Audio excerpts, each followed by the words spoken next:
যারা নতুন ইনভেস্ট করতে চান বা নতুন পোর্টফোলিও বানাতে চান তাদের জন্য একটা ইন্টারেস্টিং পোর্টফোলিও আমি নিয়ে এসেছি, যেখানে 1,80,000 টাকার মতো ইনভেস্টমেন্ট হয়েছে। দেখে নেবো কোন কোন কোম্পানি আছে।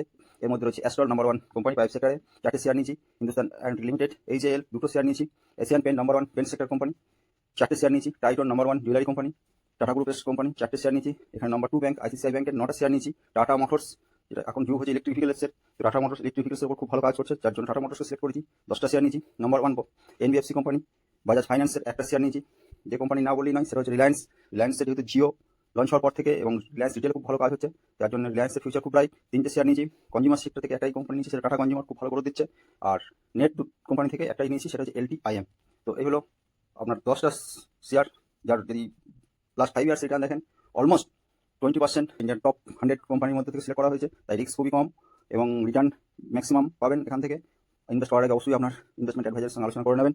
আর যদি চ্যানেলটা ভালো লেগে থাকে অবশ্যই চ্যানেলটিকে লাইক অ্যান্ড সাবস্ক্রাইব করবেন। Thank you very much.